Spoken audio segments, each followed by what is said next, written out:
Hello बच्चों, first read out the question and the question says metal carbonates decompose on heating to give metal oxide and carbon dioxide.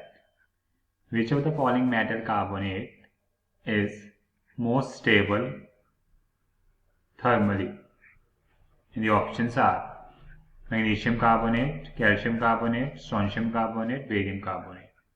So question में से क्या question में से कौन सा हमारा मेटल कार्बोनेट है जो as per the value of heat वो ज़्यादा स्टेबल होगा। ठीक है, फर्स्ट अगर हम बात करें कि मेटल कार्बोनेट की जब डिकम्पोजिशन होती है, देखिए metal carbonate whenever decompose it will give metal oxide plus CO2।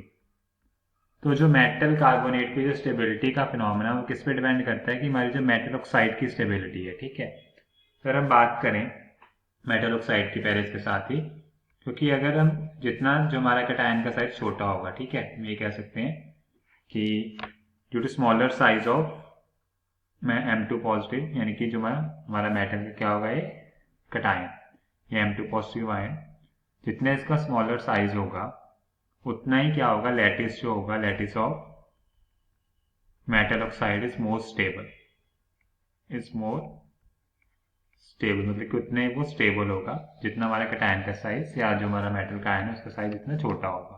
ठीक है, from where as compare to that of metal carbonate, then that of metal carbonate. ठीक है स्टूडेंट, तुम्हारी बेसिक सा फिनोमेना हो गया। ठीक है, अगर हम इसके आगे फर्दर कंटिन्यू करते हैं, कह सकते हैं एग्जैक्टली कि वी कैन से जो हमारी मेटल ऑक्साइड की स्टेबिलिटी की अगर हम बात करें या फिर साथ में मेटल कार्बोनेट की भी बात करते हैं, हम ये कह सकते हैं कि stability of metal carbonate that should be increases down the group, increases down the group, मतलब कि स्टेबिलिटी मेटल जैसे जैसे हम ग्रुप में नीचे आते जाते हैं तो मेटल कार्बोनेट की स्टेबिलिटी इंक्रीज होती है। जैसे हमारा फर्स्ट मेटल होता है मैग्नीशियम आएगा, फिर कैल्शियम, फिर स्ट्रोंशियम एंड देन बेरियम। ठीक है, तो हम बात करें why metal carbonate stability increase, कि मेटल कार्बोनेट की स्टेबिलिटी डाउन द ग्रुप क्यों बढ़ती है, इसका रीजन क्या है basically because of gradual increase in the size of metal ion. जितना मेटल टू पॉजिटिव आयन का साइज बढ़ता चला जाएगा तो अल्टीमेटली उतनी क्या होगी,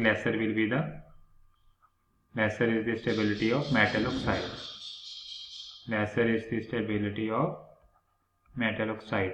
तो जितनी मेटल ऑक्साइड की स्टेबिलिटी कम होगी स्टूडेंट्स, उतनी ज़्यादा मेटल कार्बोनेट की स्टेबिलिटी बढ़ जाएगी। क्यों? क्योंकि वो अल्टीमेटली मेटल ऑक्साइड कहाँ से मिलनी है, जब मेटल कार्बन ब्रेक होगा, अल्टीमेटली ब्रेक होकर हमें अनस्टेबल फिनोमेना मिलेगा, अनस्टेबल ऑक्साइड मिलेगी, तो वो इजीली ब्रेक नहीं होगा, तो हम कहते हैं उसकी स्टेबिलिटी ज़्यादा होगी।